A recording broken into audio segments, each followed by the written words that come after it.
오늘 저녁에 잠깐 기도하고 오늘 말씀을 나누도록 할게요.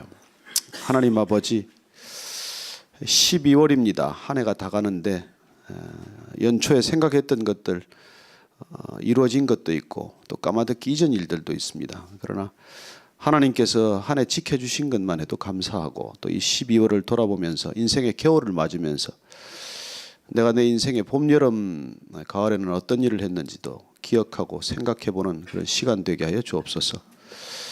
내가 누구를 쫓아서 걸었는지, 내가 어떤 생각과 이념을 따라 살았는지, 내가 어떤 기준과 목적을 따라 살아왔는지 한번 돌이키면서 다시 한번 내 인생을 점검하는 그런 귀한 시간 되게 하여 주옵소서. 예수님 이름으로 기도합니다. 아멘. 저는 어려서 친구를 정말 좋아했어요. 그래서 이제 초등학교 때는 이 옆집에 사는 친구가 저를 자꾸 이렇게 꼬드겨 가지고 일본을 가자고 그래서 밀항을 결심하고, 그래서 일본말을 열심히 그 친구가 가르쳐 주는 대로 배워가지고 암기를 해가지고 뭐 사루노다이쇼 이치니 산시 이치데 이바떼 뭐 이렇게 뭐 뜻도 잘 모르면서 자꾸 외우라 그래서 외워가지고 가다가 배가 태풍을 만나서 돌아오는 바람에 밀항에 실패했던 그런 경험이 있습니다. 중학교 2학년 때는 친구가 또 이렇게 독서실로 가자고 그러는 바람에 독서실을 따라간 첫날 담배를 배워가지고, 그리고 그 친구한테 또 빼갈이라는 술을 배워가지고 술 담배 길로 빠져서 33년간 술독에 빠지는 그런 일들을 겪었습니다. 저희 어머님이 너무 이렇게 화가 나고 그러니까 너는 부모를 팔아서 여비를 삼고 노자를 삼아서 친구 따라 강남 갈 그런 놈이라 그냥 그 싹수가 안 보인다고 참 야단을 많이 맞았는데, 어쨌건 제가 돌이켜 보면은 제가 이게 친구를 덥석 따라 나섰던 게 아주 큰 실책이었다는 걸 깨닫게 됐어요. 인생에 누구를 만나서 누구를 따라가느냐가 그렇게 중요하다는 걸 뒤늦게 깨달은 게 아쉬울 뿐입니다. 좀 제대로 된 친구를 만났더라면 정말 좀 인생이 달라졌을 텐데 그 친구들 따라다니느라고 정신없이 제가 인생을 허비했던 경험이 있어요. 고등학교 또 이게 또 무렵에는 또 절에 스님을 하나 만나서 절에 따라갔다가 또 중이 되겠다고 기왕 머리는 깎은 머리고 가서 몇 달간 입산했다가 또 절에서 내려온 적도 있고, 또 고등학교 3학년 이제 대학 입시를 준비해야 되는데 그 중요한 시절엔 또 이렇게 여자를 만나가지고 그 여자를 따라서 서울까지 가느라고 겨울 방학 때 과외도 하나도 하지 않고 대학도 실패를 하고, 하여튼 뭐 따라다니다가 별로 재미 보는 게 없어요, 제 인생에. 그러다가 비로소 제가 47살에 따라갈 만한 분을 만났습니다. 그분이 예수님이에요. 이 강의를 시작하면서 Why Jesus Christ? 왜 예수? 그 얘기를 지금 10번째 그 주제로 우리가 계속하고 있습니다. 그 주제를 쭉 따라오신 분들은 뭐 그 주제를 다 기억을 하고 계시겠죠.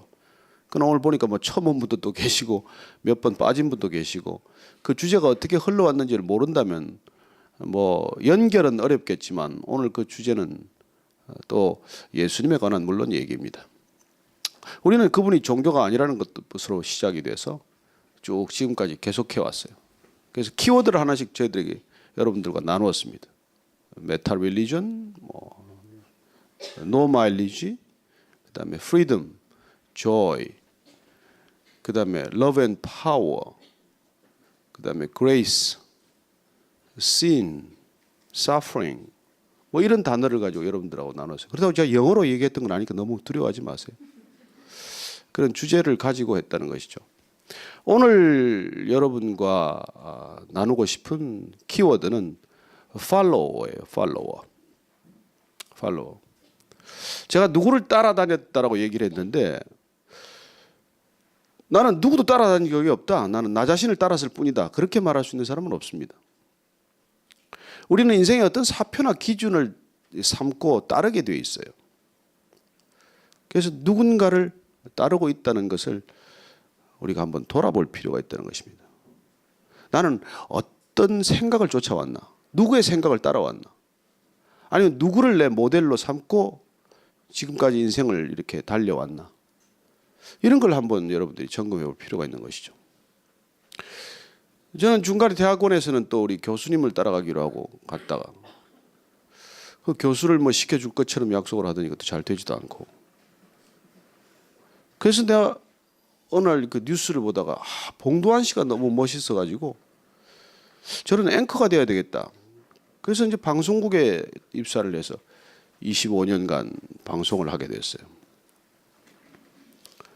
그리고 돌이켜보면 그 어느 누구도 사실 인생의 길이 될 수 없는 사람이고 답이 될 수 없는 거였지만은 나한테 어떤 확고한 돌이킬 수 없는 내가 내 인생을 던져도 아깝지 않은 내 인생 전체를 불사르고 싶은 그런 그 목표나 대상을 발견하지 못했기 때문에 그렇게 방황하는 시간이 길어졌다는 것입니다.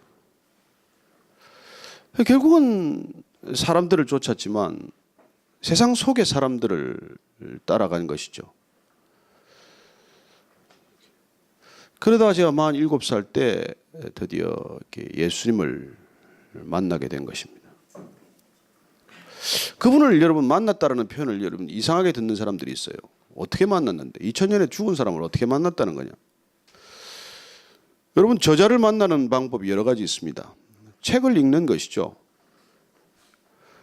때로는 뭐 저자의 진면목을 다 알 수는 없지만은 한 책을 통해서 그 저자의 사상이나 저자의 인격이나 저자의 모든 것들을 이렇게 가까이 할 수 있는 것과 마찬가지로 우리가 예수님을 만났다라는 표현을 여러 가지로 우리가 이렇게 표현할 수 있지만 중요한 것은 성경을 통해서 만날 수 있다는 것입니다. 그래서 성경에서 우리가 말하는 사복음서 마태, 마가, 누가, 요한복음을 통해서 쭉 우리가 그분을 한번 살펴보면 그분이 무슨 생각을 가지고 이 땅에 왔고 또 이 땅에 와서 뭘 하셨고 그리고 왜 십자가를 지셨고 왜 십자가가 길이라고 말하고 왜 우리에게 그 십자가의 길만이 우리를 구원하는 길이라고 얘기하는지를 우리가 발견하게 된다는 것입니다. 물론 우리가 이해되지 않는 부분이 많이 있어요. 그러나 여러분 우리가 이해할 수 있는 범위 그 너머에 신이 있다는 생각을 해야 합니다. 신은 우리와 다른 존재예요. 신을 우리 수준으로 이해하는 존재들은 다 우상이라고 부릅니다. 그러나 그 신이 인간 이상의 존재라면 우리가 섣불리 대할 수 없는 분이에요. 하나님이 어디 있냐고 부르는 세상입니다. 무신론이나 뭐 불가지론이나 그런 주장들이 훨씬 강하게 설득력이 있는 시대예요. 그러나 여러분 속아서는 안 됩니다. 저도 제가 무신론자였어요. 그러나 여러분들이 아시다시피 이 세상에 이름이 존재한다는 것은 존재한다는 반증이에요. 하나님 하고 부르는 순간 하나님이 존재한다 이런 뜻은 아닙니다. 우리가 그걸 부르든 그분은 부르지 않든 존재하는 분이지만 그러나 하나님을 하나님으로 자각하도록 우리에게 그 이름을 허락하셨다는 것이 그분의 증거, 첫 번째 증거가 될 수 있다는 것입니다. 여러분 이 세상에 존재하지 않는 것들의 이름을 기억하는 게 있습니까? 이상하게도 성경을 보면 처음에 하나님께서 이 세상을 창조하시고 아담에게 만물의 이름을 붙이도록 아담을 손을 이끌어서 장명가가 되도록 하세요. 그래서 이름을 하나씩 붙이는데 창조는 하나님이 하셨어요. 이 땅에 있는 모든 것들은 하나님이 창조하신 겁니다. 우리가 만든 게 없어요. 공기를 우리가 만들었습니까? 바다를 우리가 만들었습니까? 물을 우리가 만듭니까? 여러분이 대기에 정확히 질소가 8%고 산소가 정확히 21%라야 우리가 숨을 쉬고 살아요. 산소가 조금만 많아도 우린 다 죽습니다. 22%만 돼도. 불이 나면 꺼지지 않아요. 깡게 돼 있어요. 20%만 되면 불이 붙지도 않아요. 그래요. 그런 것들이 우리가 그게 무슨 공기를 우리가 만들기를 했습니까? 그 공기를 우리가 향유하는 것 이외에 뭐 우리가 할 수 있는 일이 있어요? 그러나 우리는 공기, 에어라고 이름을 붙인 것입니다. 물, 워터. 그래요. 그런 것들이 이 땅에 존재한다는 뜻. 그것은 이름과 함께 존재한다는 뜻이에요. 무는 없지 않습니까? 아니요. 없는 상태가 있다는 거예요. 없는 상태가. 우리가 우주로 나가면 거기는 이 대기권에서 우리가 느끼는 이런 공기는 없다는 거예요. 그럼 무라고 할 수 있는 것이죠. 그럼 온 우주라고 하는 이 상황 속에서 공기가 있는 상태, 유로 바뀐 것을 뭐로 설명을 해야 될까요? 온 우주에 공기가 없다면, 공기가 없는 가운데 이 지구상에만 존재하는 공기는 유라는 상태로 변화됐을 때 그걸 우리가 창조라고 부른다는 것입니다. 어쨌든 그런 역할을 감당하는 하나님이라는 존재를 우리가 부른다는 것은 그분이 존재한다는 얘기예요. 그래서 무신론에 말려드는 건 바보예요. 신이 없다라고 말하는 사람은 신에 대한 개념이 없어야 되고 무신론이라는 말 자체가 없어야 돼요. 그리고 논쟁할 필요가 없어요. 신이 없는데 왜 논쟁을 합니까? 그 사람은 없이 살면 되지. 뭐 때문에 없다고 주장을 해요? 우리는 신이 있다고 주장할 것도 없어요. 신이 있으면 신과 함께 살면 돼요. 우리 집에 숟가락이 있다 없다를 검증하듯이 그분이 있다 없다를 검증할 이유가 우리에게 무슨 근거가 있습니까? 그래요. 여러분들 하나님이라는 존재, 신이라는 존재는 우리가 결코 찾아갈 수 있는 존재가 아니에요. 보이지 않는 존재는 보이는 우리 같은 육신의 존재가 찾을 수 없습니다. 그래서 신이 우리에게 신의 존재를 입증하는 방법은 찾아오는 길이에요. 나타나는 길입니다. 그분이 우리에게 자각되게 하는 길이에요.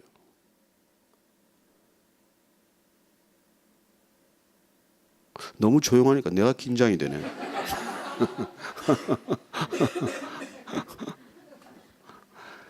그래요.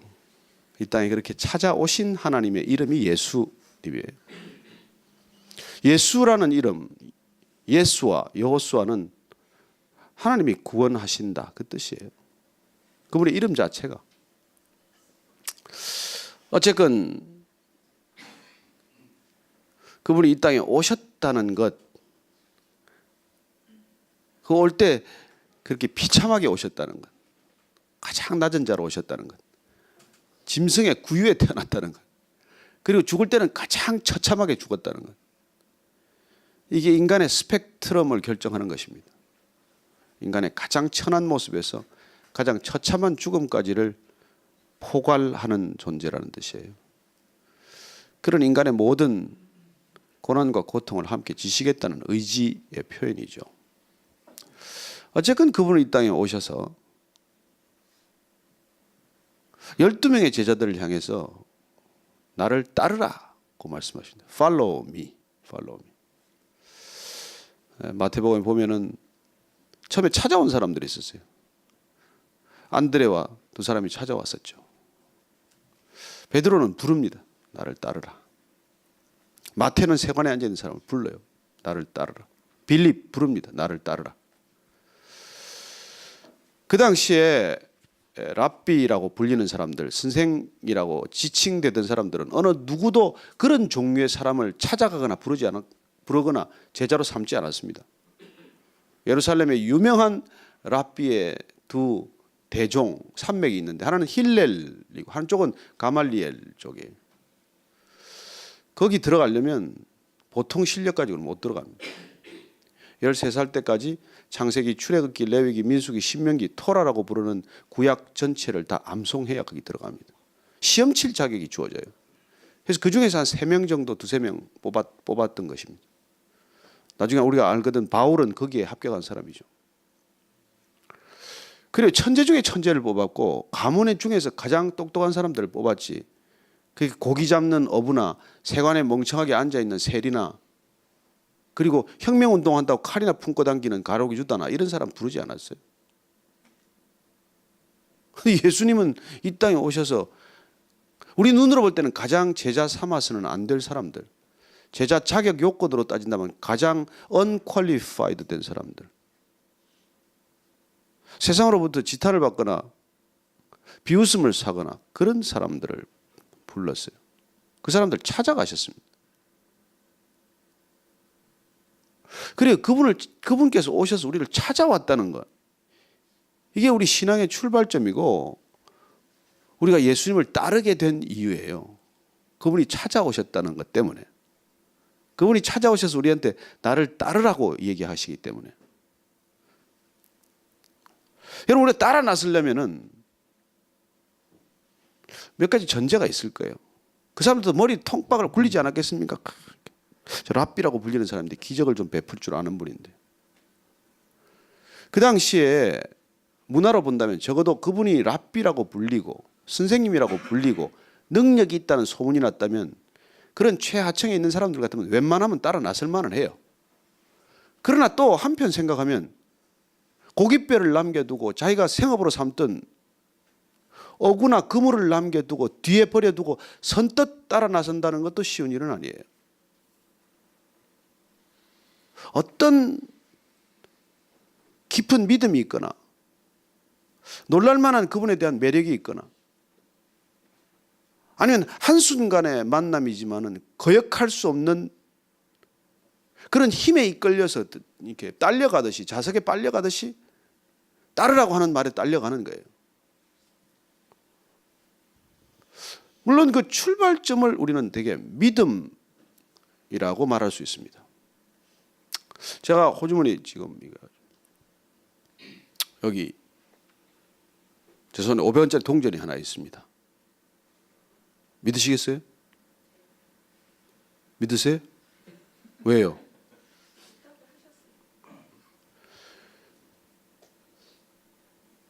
저게 믿음이에요.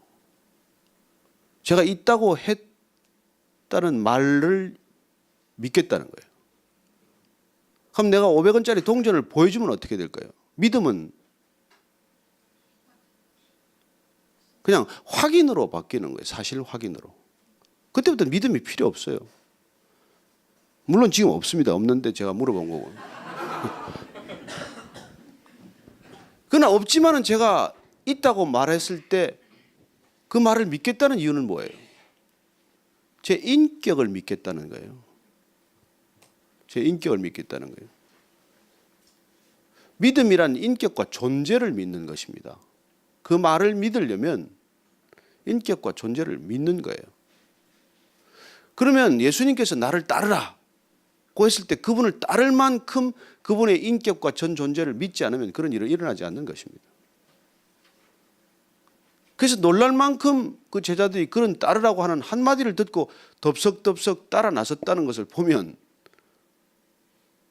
우리가 깨달을 수 있는 게 몇 가지 있지 않겠습니까? 첫째는 그분이 따를 만큼 전폭적으로 신뢰를 주었다는 뜻이기도 하고, 두 번째는 그분을 따를 때 적어도 내 인생이나 목숨이나 생명을 그분한테 맡겨도 안전하다고 하는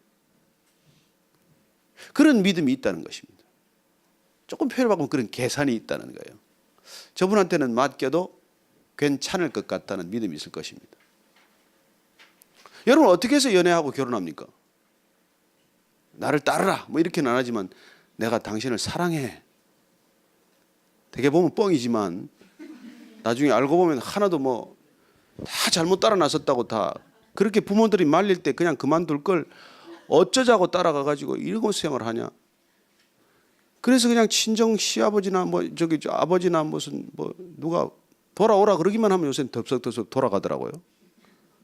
옛날에는 출가회의라고 쫓아냈는데 요새는 뭐 그냥 친정 어머니나 아버지가 너무 드세가지고 웬만하면 돌아오라는 거예요.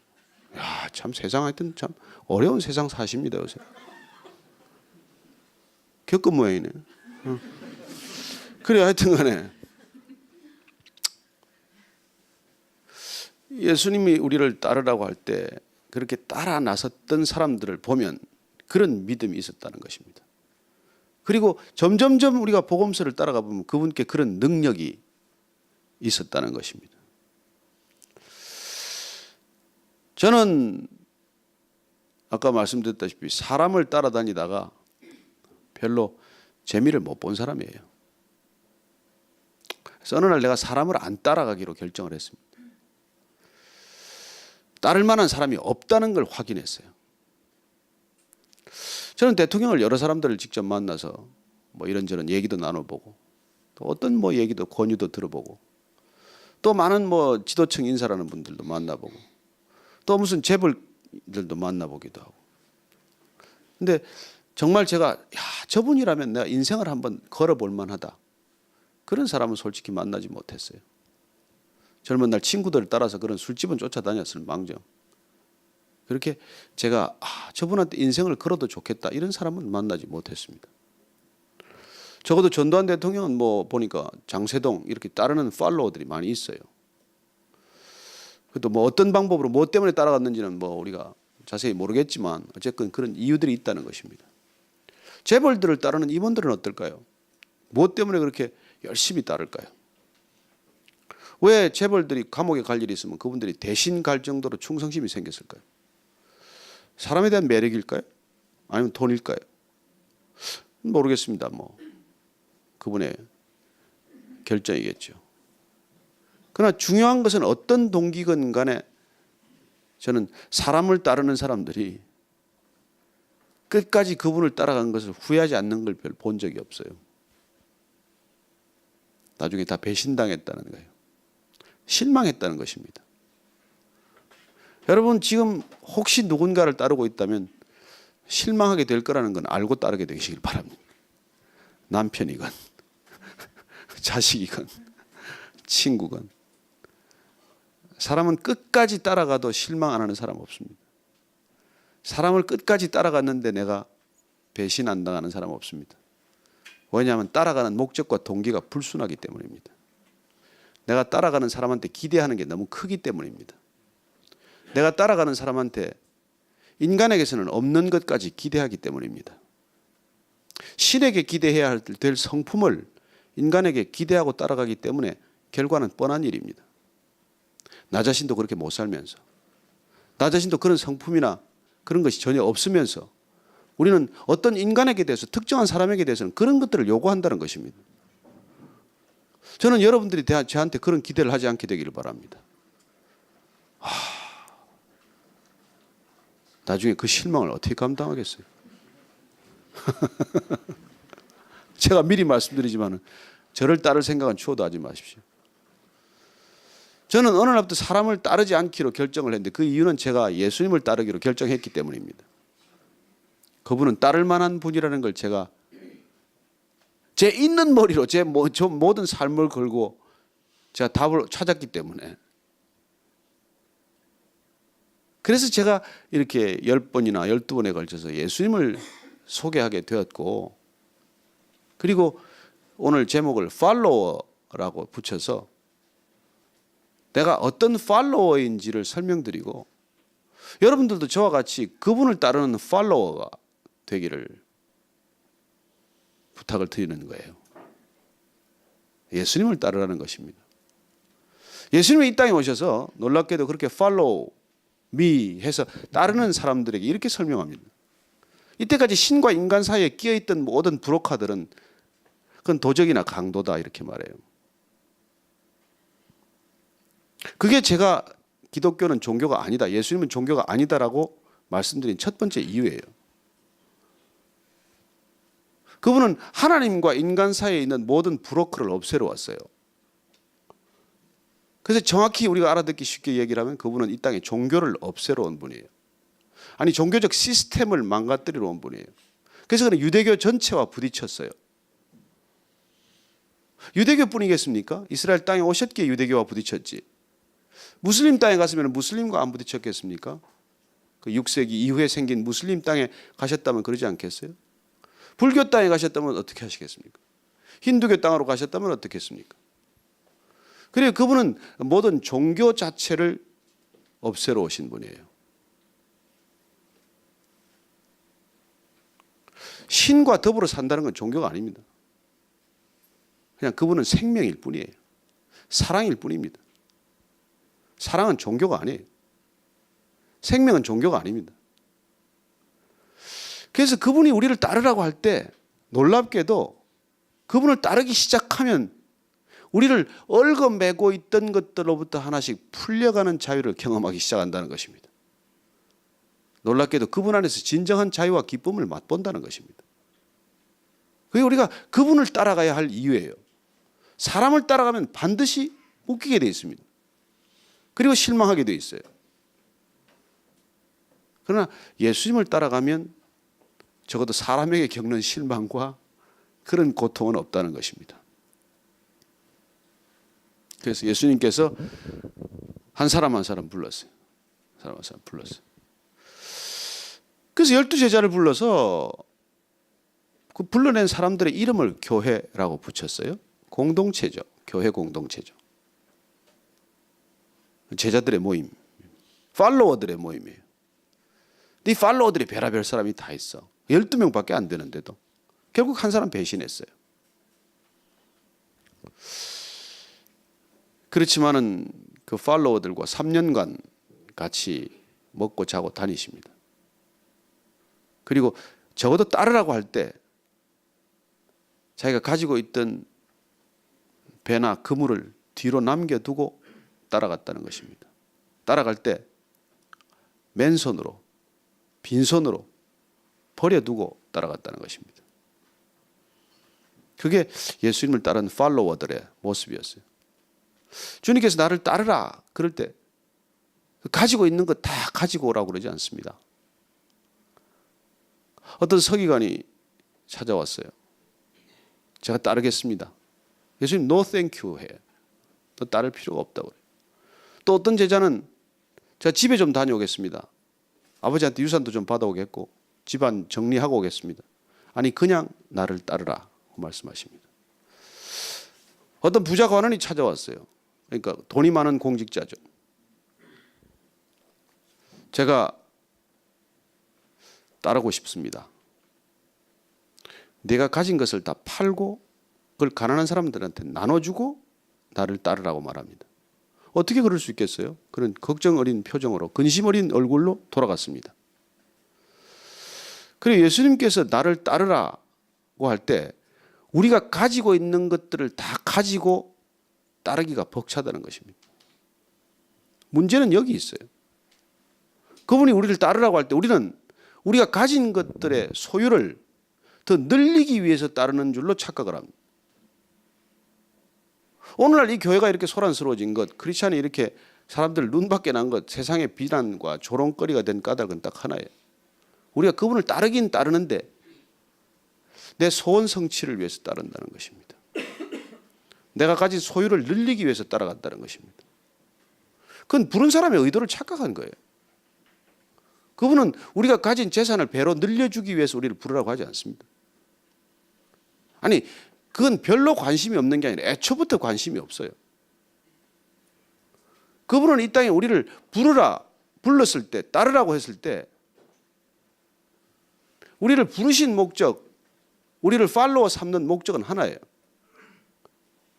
이 땅의 삶이 전부가 아니라는 것을 말씀하시기 위해서예요. 눈에 보이는 것들이 전부가 아니라는 것을 깨우치기 위해서예요. 영원한 삶이 있다는 걸 가르치기 위해서예요. 그런데 우리는 관심이 거기까지 옮겨지지 못하고 이 땅에 있는 문제를 해결하기 위해서 그분을 따르겠다고 결정하는 것입니다. 그래서 그분은 나중에 따르라고 하되 점점 본인이 십자가의 길을 걸어가면서 십자가를 향해 본인이 가면서 너희들도 나를 따라오려거든 십자가를 지고 나를 쫓아야 한다고 말씀하는 것입니다. 자, 나를 따르라고 불렀는데 나를 따라오는 방법을 구체적으로 가르쳐 주기 시작을 해요. 나를 따르려거든 내가 앞으로 십자가를 질 건데 너희들도 그 십자가를 지고 와야 된다는 거예요. 여러분 십자가가 그 지고서 여러분들 여행 가방을 들고 갈 수 있겠습니까? 거기 어딘데 여행 가방을 싸가지고 그걸 가겠어요. 여기 여행 자주 다니시는 분들은 아마 요령이 있을 겁니다. 짐을 줄여라. 가방을 줄여라. 여러분 우리가 뭐 3박 4일이건 일주일이건 아우리치 갈 때 보면 되게 보면 이제 짐으로 판가름이 됩니다. 자주 갔다 온 분은 짐이 작은 가방이고 자주 안 다닌 분은 짐이 막 크죠. 막 그래서 저거 다 생겨서 이사 가듯이 그냥 이제 많은 걸 챙겨오는데 여러분 오랜 여정을 떠나더라도 짐이 없는 사람들이 있어요. 짐이 없는 사람들. 제가 한 번은 누구랑 미국을 가는데 짐이 하나도 없어요. 그냥 그 여기 서류 가방 하나 가지고 가는 거예요. 왜 그러냐 그랬더니 LA에 또 자기 집이 또 있대. LA에 집이 또 있대요.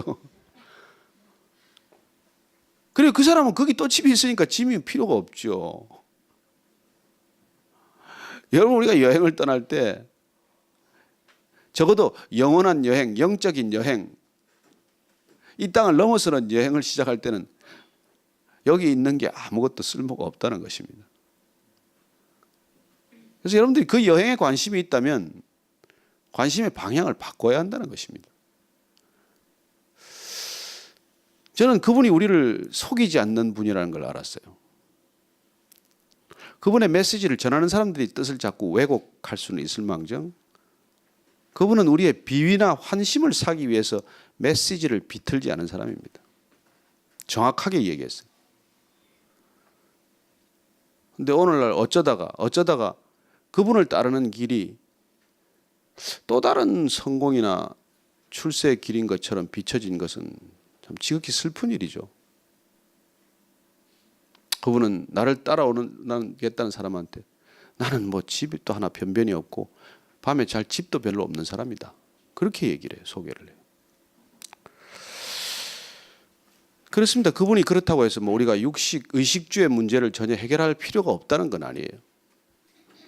결론은 그렇습니다. 하나님께서 그것 다 필요를 아신다는 거예요. 그러나 그분이 베푼 기적을 보고 따라오는 사람들한테 이렇게 말합니다. 너희들은 내가 오병이어의 기적, 보리떡 5개와 물고기 2마리로 5,000명을 먹였다는 이 사실에 놀라서 나를 쫓아오느냐? 내가 먹을 것이 부족한 사람들한테 먹을 것을 제공하느라고 나를 쫓아오느냐? 그러지 말아라. 그러지 말아라. 먹을 것 때문에 나를 쫓아오지는 말아라. 썩을 양식을 위해서는 일하지 말아라. 그렇게 말해요. 저는 여러분들이 썩을 양식을 위해서 일하지 않게 되기를 바랍니다. 일하셔야 합니다. 돈 벌어야 합니다. 그러나 그 돈이 먼저나 목적은 아니라는 것입니다. 왜냐하면 그것 가지고는 나중에 노잣돈이 안 되기 때문에 그렇습니다. 그 돈 가지고는 티켓팅을 할 수가 없기 때문입니다. 저는 여러분들의 그 다음 티켓팅과 여정에 관심이 있지 이 땅에서 살아가는 것은 그 다음이라는 것입니다. 우리가 그분을 따라갈 때 따르라고 말한 분의 의도, 인텐션이 그렇게 중요하다는 것입니다. 무엇 때문에 그분을 따르느냐는 것이죠. 무엇 때문에 우리가 그분을 따라가지 않으면 안 되느냐에 대한 분명한 걸 우리가 알고 따라가지 않으면 이것처럼 시간이 아까운 일이 없고 이것처럼 바보 같은 짓이 없다는 것입니다. 그분은 이런 목적으로 나를 불렀는데 나는 엉뚱한 목적으로 그분을 따라가는 것처럼 비참한 일이 없다는 거예요. 그것처럼 바보스러운 우스꽝스러운 일은 없다는 것입니다.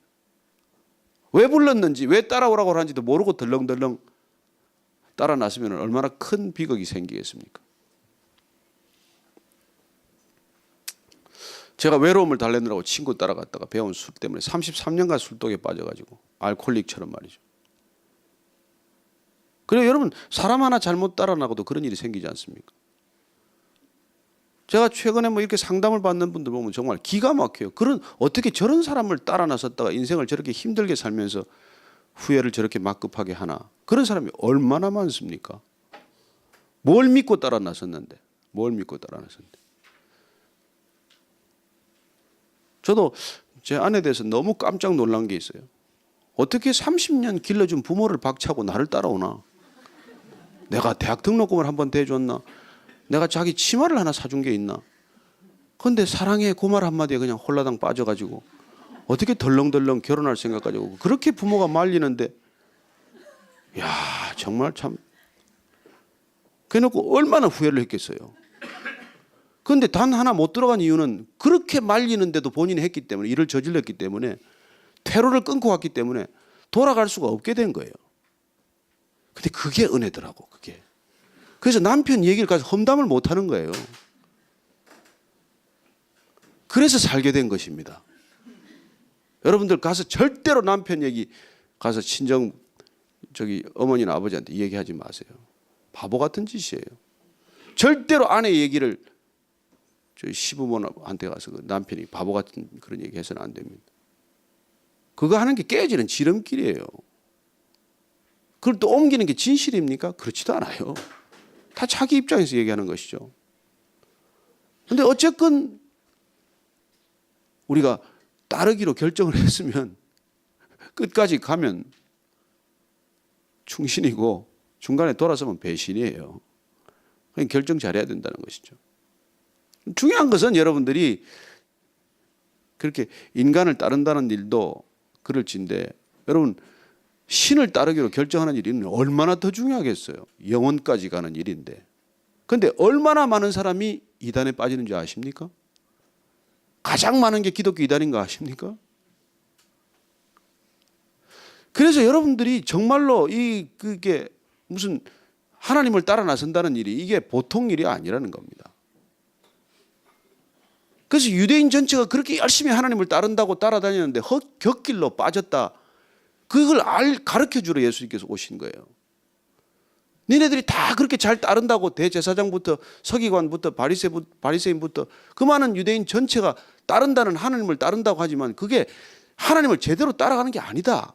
너희들은 다 지금 소경이 인도하는 대로 눈먼 사람처럼 따라가고 있는 것이다. 너희들 따라오라고 말하는 사람들 그게 다 강도요, 사기꾼이요, 그게 도적들이다. 그 얘기를 하라고 하셨단 말이에요. 그러니 누굴 따라가요? 여러분 이 세상에 제일 조심해야 될 사람들이 승려고 신부고 목사들이에요. 제가 정말 피를 토하듯이 여러분들한테 얘기해야 될 거는 목사를 따라가서는 안 된다는 것입니다. 따라갈 이유가 없는 사람이에요. 그럼 목사는 뭐 하는 존재냐? 딱 한 가지 일에 소명이 있어요. 예수님을 제대로 소개하는 일이에요. 여러분들이 그분 팔로워가 되도록 돕는 일이에요. 그래서 저 같은 사람 조금 멋있게 생겼다고 자꾸 따라오는데, 제가 이제 때가 되면은 여러분들을 예수님께 밀어내지 않으면 나는 그걸 사꾼 목자라 그래. 그걸 도적놈이라 이 말이에요, 한마디로. 저는 여러분들이 예수님을 만나는 걸 내 목숨 걸고 도와주지 않으면 나는 도적놈 되는 거예요. 그래서 내 팔로워를 만드는 게 아니에요. 난 지금 트위터 팔로워가 17만 명이에요. 그 사람들이 나를 따라오겠어요? 아니요. 그 사람들 어떤 사람도 사실 팔로워 안 해요. 내가 자기들 마음에 안 드는 메시지만 하나 올리면 한번 수십 명, 수백 명이 빠져나가요. 언팔로워 한마디 딱 누르면 언팔로워지 뭐. 팔로워 그게 무슨 팔로워예요. 뭐 지금 그 페이스북도 또 제가 한 1년 됐는데 거기도 또 한 5, 6천 명 지금 있는데, 그 큐티 나눈다는 걸 나누는데 그 마음에 안 들면 또 그냥 또 뭐 몇 명씩 또 언팔로워요. 그것도. 그걸 팔로워라고 하지 않고 그건 팬이라 그런단 말이에요. 팬이란 자기 자신 때문에 따라오는 거예요. 팬은 아무리 따라가도 자기가 기준이에요. 그러나 팔로워, 진정한 팔로워는 리더가 기준이란 말이에요. 그래서 리더가 중요해요. 리더십이 중요해요. 그런데 중요한 것은 누가 리더냐는 거예요. 여러분 인간이 누가 리더예요? 저는 인간이라는 리더를 별로 인정하지 않습니다. 교만해서가 아니에요. 제가 가까이서 많이 지켜봤기 때문에 내린 결론은 그 사람이 진정한 팔로워가 아니면 리더가 될 수 없다는 거예요. 그래서 가장 중요한 것은 그 사람이 바른 팔로워가 되었을 때 그분을 눈여겨보라는 거예요. 저 사람이 누구를 따라가나. 누구를 따르나. 여러분 자기가 리더라고 혼자 앞서가는 사람들은 그건 정신병자거나 컬트 그 뭐 이상한 사교거나 그래요. 여러분 이거 뭐 안상홍이든지 무슨 뭐 통일교든지 뭐 신천지든지 뭐든지 다 자기들이 자칭 예수고 자기들이 리더예요. 얼마나 많은 이단들의 교주들이 잘 리더인지 몰라요.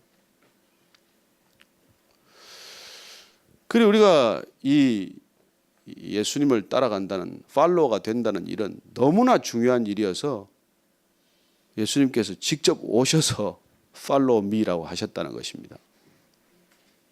너무나 많은 사람들이 아니 예외 없이 다 길을 벗어나서 엉뚱한 데를 따라가고 있으니까 그걸 보다 못해서 온 게 2000년 전이에요. 다시 오실 때가 됐다고 말합니다. 그럼 다시 오셔야 한다고 말합니다.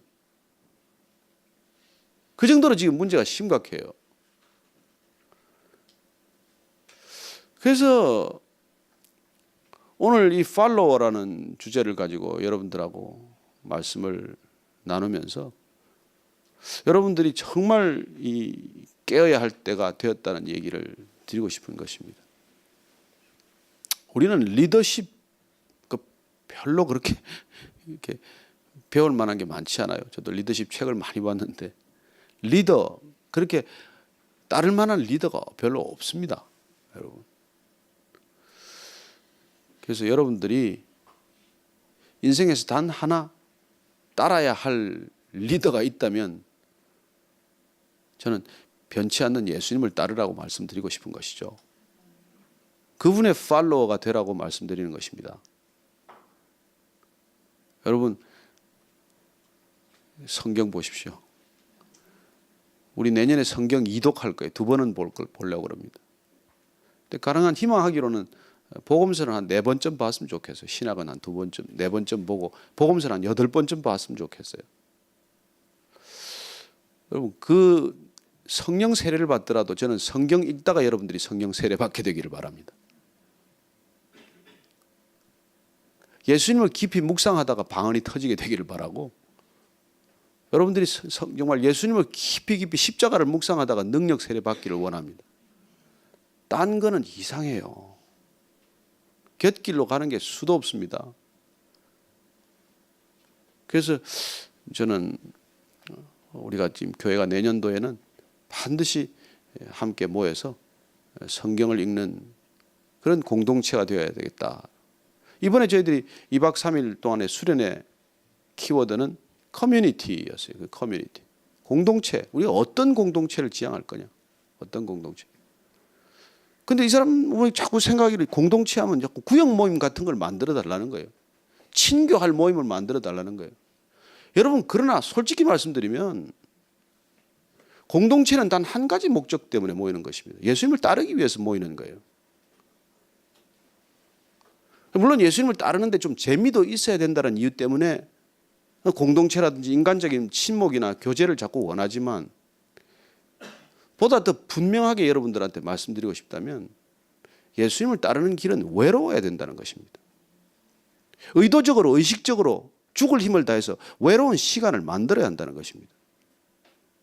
예수님께서 하나님 아버지를 따르기 위해서 일부러 그런 시간을 얼마나 그 바쁜 와중에 만드는지 몰라요. 새벽 한적한 시간을 만들고 사람들이 따르면 피해버리고 혼자 산으로 가버리고 이 엔터테인먼트가 지배하는 세상 가운데서 여러분들이 결단해야 될 것은 세상의 풍조를 따라가지 않는 일입니다. 그러지 않고서 세상을 못 이겨요.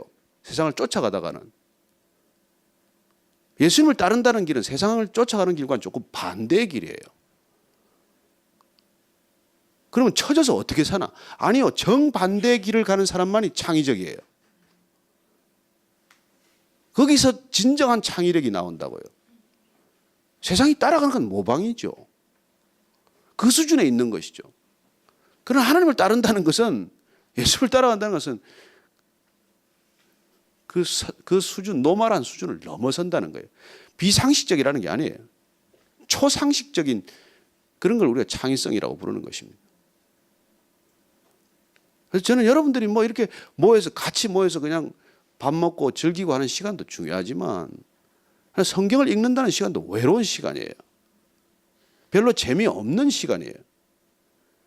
그러나 여러분 밥이 재밌으면 어떻게 매일 먹겠어요? 밥이 설탕처럼 꿀맛처럼 달면 어떻게 매일 그걸 먹겠어요? 그 맛을, 깊은 맛을 느끼게 한다는 것입니다. 신앙의 길을 통해서, 영적인 여정을 통해서 그런 것들을 우리가 맛보면서 그런 팔로워가 된다는 것이죠. 그래서 여러분들 세상의 리더십 책 그렇게 많이 볼 것도 없어요. 세상의 리더들 많이 찾아다닐 것도 없어요. 여러분 고등학교, 중학교를 못 나오고 소학교를 못 나와도 초등학교를 못 나와도 성경 많이 읽은 사람만큼 똑똑한 사람이 없습니다. 그렇게 지혜로운 사람이 없어요. 여러분 미국의 아이비리그를 나와도 평균 쓰는 언어가 13,000단어예요. 흑인들 가장 최하층 빈민들이 쓰는 단어가 800, 900단어예요. 근데 성경을 읽으면 여러분들이 18,000단어 이상을 배워요. 사람 이름 빼고도. 여러분 이 언어 시납시스처럼 인간을 지혜롭게 하고 총명하게 하고 인사이트풀하게 통찰력 있게 만드는 건 없어요. 성경을 읽기만 해도, 자꾸 읽기만 해도 저는 여러분들을 세상 수준 너머로 여러분들을 데려갈 것이라고 믿는 사람입니다. 제가 소설도 많이 읽어봤고 철학서적이니 무슨 사상서적이니 쓸데없는 책을 그렇게 많이 읽었어요. 무슨 소용이 있는데 그게. 자기 인생 하나도 해결하지 못한 사람들. 철학하다가 자살해버리고 예술 하다가 돌아버리고. 그래요. 여러분들이 누구를 팔로우하느냐가 여러분들 인생을 그렇게 중요하게 가늠하고 결정하는 일이라면 섣불리 사람들의 생각이나 말이나 그런 패션이나 트렌드나 이런 것들을 따라가서는 안 된다는 것입니다. 그 얼굴 고친다고 다 이렇게 따라 고치면 어떡하겠어요? 비슷비슷해져 가지고 내가 볼 때는 잘 모르겠더라고요. 봤는데 아니더라고요. 아닌데 보니까. 왜 따라가요? 따라가기는. 여러분 세상을 따라가지 않으려면 세상을 넘어서야 돼요. 세상에 주눅들면 따라가게 돼 있어요. 그래서 저는 여러분들이 오늘 이 10번째 키워드 팔로워 앞에 붙여야 할 단어는 딱 하나밖에 없다는 것입니다. 지저스 팔로워가 되라는 거예요. 사람 따르지 말고 세상 따르지 말고. 여러분 다 휩쓸려 가는데 안 따라가는 사람 보면은 왕따 시키죠. 그러나 우리의 영적인 여정이라는 것은 그런 영적인 왕따를 자청해야 되는 길이에요. 그러나 그 사람들이 언제 여러분들을 찾아오는지 아세요? 본인이 답이 없다는 걸 깨달아야 찾아와요. 본인이 세상 지혜로는 해결이 안 되는 문제를 만나면 반드시 찾게 돼 있어요. 저는 여러분들이 부지런히 예수님을 따라가고 있다 보면 잠깐 돌아보면 뒤에 사람들이 줄을 서기 시작한다는 걸 알게 될 거예요. 내가 한 것도 없는데, 내가 오라고 그런 것도 아닌데, 여러분들이 진정한 팔로워가 되면 그런 일이 생긴다는 것입니다. 여러분들이 예수님을 정말 온 마음과 뜻을 다해서 따르기 시작하면은 어느 날 돌아보면 여러분들을 따르는 사람이 생길 거예요. 바울이 그때 그 사람들한테 그렇게 말합니다. 내가 이렇게 묶여서 감옥에 있는 것 말고는 나를 따르십시오. 나를 따르는 자가 되십시오. 그가 예수님을 따랐기 때문에 그렇게 얘기할 수 있는 거예요. 변함없는 기준을 가졌기 때문에 세상을 향해서 변하는 세상 기준을 향해서 그렇게 말씀할 수 있는 것입니다. 나를 따르십시오. 그 말은 내가 기준이 되었다는 말입니다. 예수님을 따르는 사람이 기준이 되는 세상, 그걸 천국이라고 불러요. 그걸 하나님 나라라고 부르는 것입니다. 그 나라는 영토와 주권과 국민이 없는 것 같아도 이 땅의 영토보다 훨씬 큰 영토가 있고 비교할 수 없는 영토가 있고 이 땅의 사람들과 비교할 수 없는 믿음의 사람들이 있다는 것입니다. 저는 그런 것들을 여러분이 보면서 안심하고 기쁜 마음으로 그리고 자유한 그런 가벼운 영어로 그렇게 따라 나서게 되기를 바랍니다. 우리가 이 주제를 계속 쫓아오면서 제가 한 2번 정도 더 Why Jesus Christ를 나눌 텐데 뭐 제목대로 여러분들은 그 의도를 알고 오셨습니다. 예수님을 왜 우리가 따라가야 하는지에 대해서. 그래서 뭐 지금까지 정리한 걸 가지고 내년에 책을 한 권 낼까 하는데 나중에 또 여러분들 참고해서 보시기로 하고, 그리고 이 제가 말씀드린 이 팔로우가 여러분들 머릿속에 꼭 박혀서 내가 일평생 따라가야 할 사람을 오늘 한 번 더 깊이 생각을 해보시고, 또 내가 지금까지 살아오는 인생의 여정 동안 난 누구를 만났고 누구를 영향을 받았고 영향을 끼쳤으며 내가 누구를 주로 따라왔는지를 한번 돌아보는 시간을 갖게 되기를 바랍니다.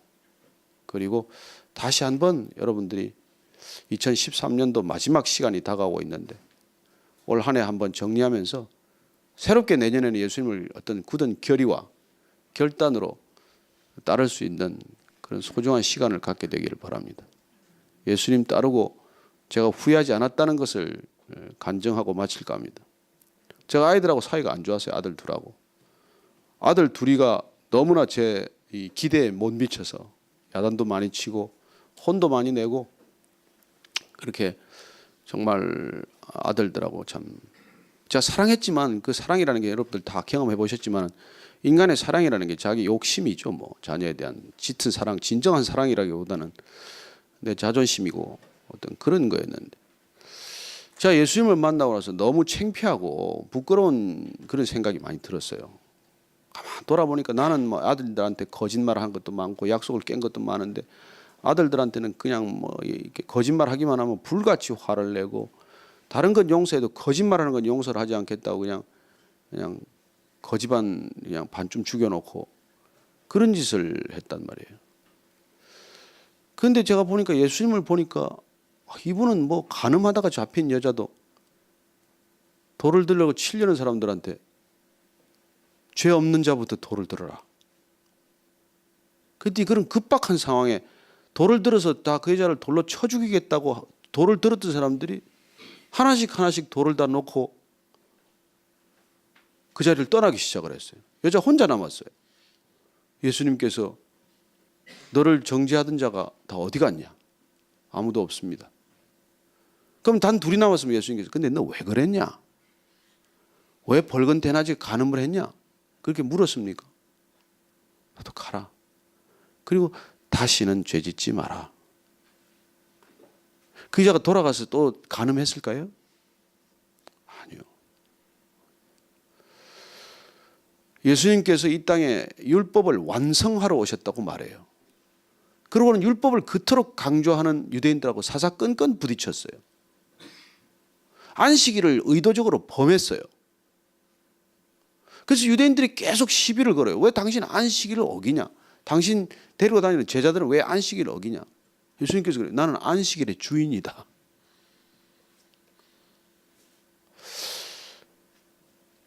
여러분, 그분은 늘 본질을 보여주셨고 본질을 사셨고 본질에 목숨을 걸었습니다. 저는 여러분들이 이 아까운 인생의 많은 시간들을 곁가지의 시간 안 보내게 되기를 바랍니다. 중요한 것은 시간이 지나가면 흘러갈 문제는 문제도 아니라는 것입니다. 우리가 살다가 겪는 작은 문제들이 수없이 많아요. 그 문제들은 사실 우리의 시간을 빼앗는 그냥 테스트들이에요. 그런 거에 시간 빼앗기는 것이 우리 인생의 수많은 시험거리인 것입니다. 정말 우리가 인생에 집중해야 될 문제는 그렇게 많지 않아요. 그건 시간이 지난다고 해결되는 문제가 아닌데다가 우리의 관심과 열정과 생명을 집중해야 한다는 뜻이에요. 내버려 두면 해결될 문제는 문제가 아니에요. 그건 문제처럼 보여서 우리의 시간을 빼앗아갈 뿐이고 우리의 열정과 관심을 흩어놓을 뿐이지 진정한 것은 시간이 지난다고 해결되지 않는 것들입니다. 그런 것들 몇 가지 안 되는 것에 우리 인생을 집중해야 한다는 것이죠. 그리고 그 문제에 대한 답은 예수님밖에 안 가르쳐 준다는 것입니다. 따라가야 할 이유, 우리가 따르기로 결정한 까닭은 바로 그 때문입니다. 그래서 저는 여러분 그분 만나서 그렇게 내 힘으로 해결되지 않는 문제, 시간이 지난다고 그냥 자연스럽게 풀리지 않는 문제, 아니 시간이 지나면서 점점 안으로 골마 들어가는 문제, 이런 문제를 그분 앞에 내놓고 정직하게 해결해야 한다는 것입니다. 우리가 그분의 팔로워가 되는 까닭은 그분으로부터 진정한 문제 해결의 기준과 답을 얻기 때문입니다. 지난 10번간에 여러분들과 나눴던 이 강의가 그분을 따라가야 될 이유로 저는 충분하다고 믿지만, 혹시라도 여러분들이 불충분하다면 따로 질문해 주시면 제가 답변 드릴게요. 그리고 오늘 이 팔로워라는 주제를 여러분들이 묵상하시면서 인생 동안 여러분들이 누구를 따라왔건 관계를 싹 정리하라 그런 건 아니에요. 그러나 그분을 사랑하고 섬겨주고 그리고 가까이 하고 친밀감을 같이 나누는 것은 좋지만 그분을 따라가서는 안 된다는 것입니다. 인생에 어느 누구도 따를 자가 없다는 것입니다. 아내는 남편을 따르는 것이 아니라 아내는 예수님을 따르는 남편을 같이 동행하는 것이고, 남편이 아내에 복종하는 것이 아니라 예수님께 순종하는 아내와 함께 그렇게 가정을 이룬다는 것이에요. 아버지가 되는 것도 내 혼자 아들을 책임지는 아들이 아니라 예수님을 내가 사랑하는 모습을 통해서 자녀들에게 훌륭한 부모로 기억될 뿐입니다. 그래서 간증의 끝은 제 자녀들 얘기를 꺼낸 것인데, 그 두 아들이 제가 그렇게 어려운 시간을 겪었지만 제가 예수님을 열심히 따르다 보니까 어느 날 두 아들이 제 생일날 그렇게 사랑하고 존경하는 아버지께 선물도 가져오고, 그리고 사랑한다, 존경한다는 표현을 들었을 때 제 가슴이 얼마나 그렇게 뭉클했는지 몰라요. 여러분, 이 시대에 자녀들로부터, 장성한 자녀들로부터 존경한다는 표현 듣기가 쉬운 일 아닙니다. 제가 무슨 존경받을 만한 짓을 했겠어요? 하나도 한 거 없습니다. 제가 그냥 열심히 예수님을 따르기로 결정했기 때문에 그 두 아들이 제게 내린 평가는 딱 하나예요. 그럼 내가 뭐 때문에 너희들이 나를 존경하는데? 그랬더니 아버지는 예수님을 믿고 믿는 분을 위해서 모든 걸 다 내려놓고 따라갔다는 거예요. 그래요. 저는 그 아들들의 평가가 무슨 저를 움직일 만한 그런 결정적인 건 아니지만 어쨌건 제게 준 잔잔한 감동은 그런 것이었습니다. 아, 예수님을 따라가니까 자녀들한테 잔소리할 것도 없구나. 내 등을 보고 어차피 배우고, 그리고 나를 따르라고 할 필요가 없구나. 더 이상 그들이 예수님을 잘 따라가는 아빠를 따르기 시작했구나. 그게 제 인생의 가장 소중한 열매예요. 저는 여러분들이 그렇게 예수님을 아름답게 따라가는 부모가 되셔서 이 시대에 완전히 방황하는 자녀들, 이 시대는 가정의 위기고 자녀의 위기예요. 여러분들이 아무리 공부하고 아무리 성공하고 아무리 출세해도 자녀들 뜻대로 됩니까? 우리 뜻대로 안 됩니다. 아니, 자꾸 하신 이병철 회장이 안 되는 게 세 개인데 그게 자식 하나, 그 다음에 골프, 그 다음에 미원, 그 세 가지가 마음대로 안 됐다는데, 어쨌건 첫 번째 자녀는 그 재벌이라고 되는 것도 아니고, 대통령 하신 분들 자녀 마음대로 됩니까? 역대 대통령 하신 분들 자녀들 감옥에 보내거나 어려움을 겪지 않습니까? 그래요. 저는 여러분들이 단 한 가지 좋은 지저스 팔로워가 되면 자녀들이 여러분을 통해서 그 예수님을 따르는 아름다운 자녀들이 될 줄로 믿습니다. 저는 그게 이 시대의 소망이라고 믿어요. 복잡하고 어렵게, 지금 이 세상이 단숨에 고쳐질 세상이 아닙니다. 지금 악해져도 너무 악해졌고 망가져도 너무 망가져서 어디 빛이나 소망이 보이지 않는 세상으로 치닫고 있어요. 지금 여러분 남북 관계나 지금 국제 정세나 하나도 지금 제대로 되는 게 없습니다. 그럼 무엇부터 손을 써야 돼요? 여러분, 어려울수록 본질로 돌아가자는 것입니다. Back to basic이라는 게 그게 가장 빠른 길입니다. 가장 어리석어 보이고 가장 늦은 길 같지만 그게 가장 빠른 길이라는 거예요. 그게 목사라서 하는 얘기가 아닙니다. Back to basic이란 그냥 예수님께로 돌아가자는 얘기예요. 그분 잘 따르자는 얘기입니다. 그분이 말씀하신 대로 어쨌건 경청하고 따라가려고 애를 쓰며 사는 것입니다.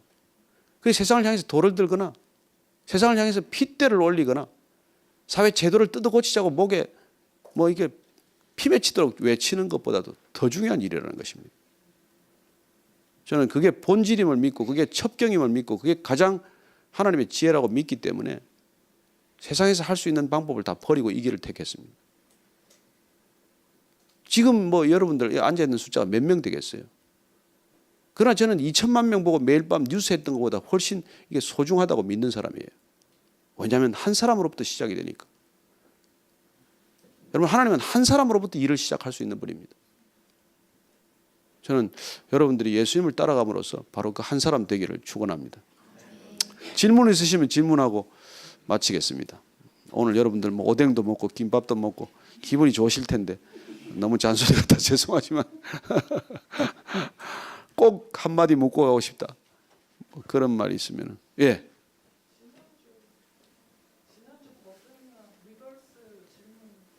예.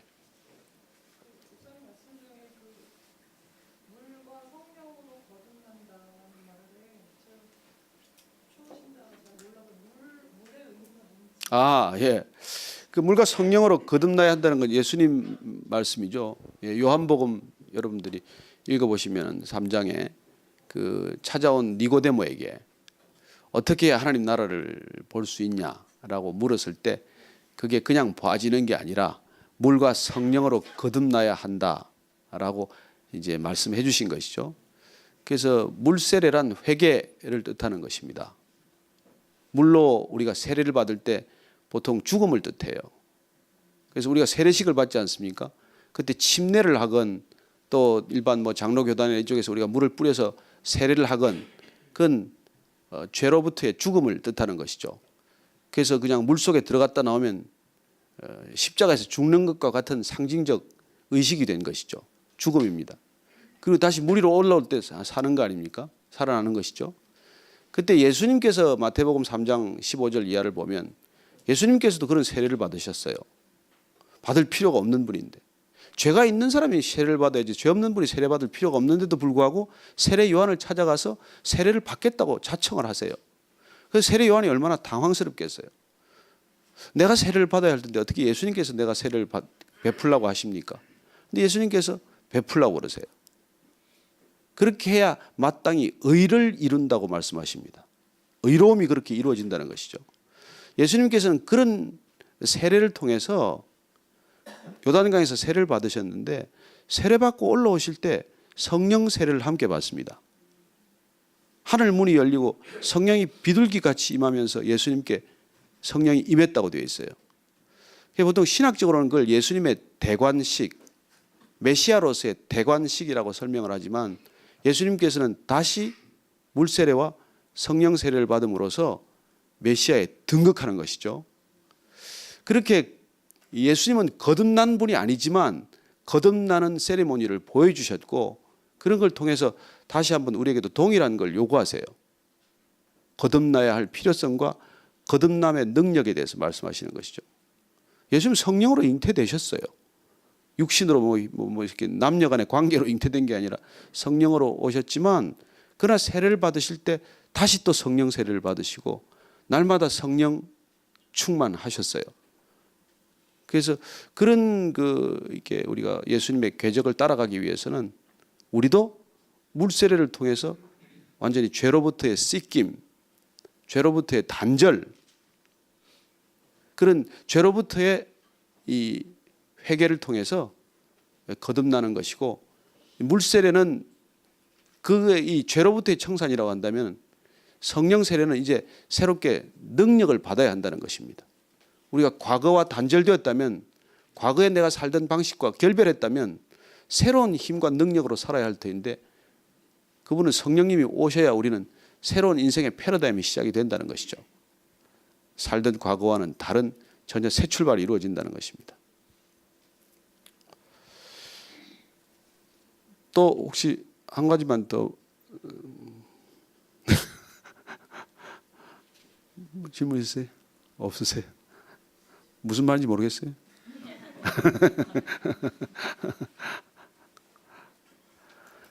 예, 그러면 뭐 시간도 많이 되고 하니까 마치시고 우리 민수 씨는 뭐 질문 없고.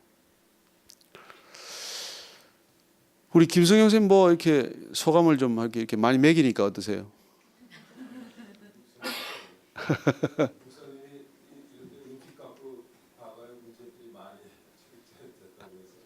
그래요.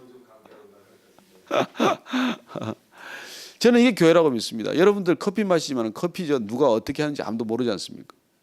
기계도 누가 사다 놓고 재료도 누가 돈을 들여서 매일 저거 커피 6봉지 들어간대 일주일에. 벌써 6,000잔이나 마셨답니다. 컵을 한 사람이 4개, 5개씩 쓴대요.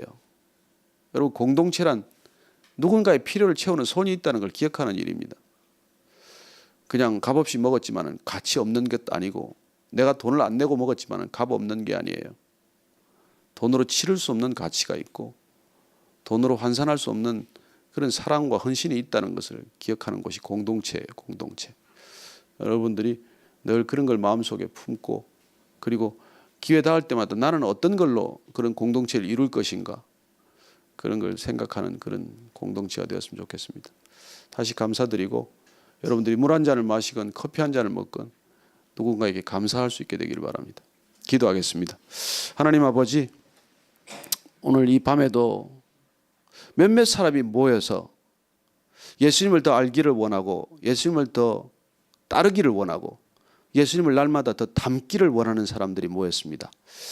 주님, 이렇게 모인 사람들 주님께서 친히 만져주시고 정말 성령을 물붓듯 부어주셔서 이 세상의 힘과 능력과 지혜로 살아갈 수 없는 그 영혼을 향한 지혜를 주님께서 허락해 주시고 또 우리를 새롭게 하셔서 일평생 해결되지 않는 문제, 우리가 해결할 수 없는 문제로부터 자유케 하여 주옵소서. 주님 따르기를 원합니다. 예수님을 따라가는 제자로서 예수님을 따르는 지저스 팔로워로서 일평생 곁길에 눈주지 않고 주님께 시선이 고정된 채 일평생 주님만을 따라가는 지저스 팔로워들 다 되게 하여 주옵소서.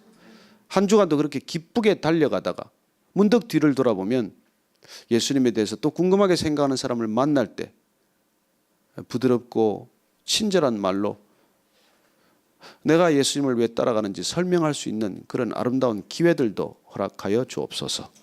감사하고 또 서로를 축복하며 예수님 이름으로 기도합니다. 아멘. 서로에게 격려의 박수 한번 부탁드리겠습니다.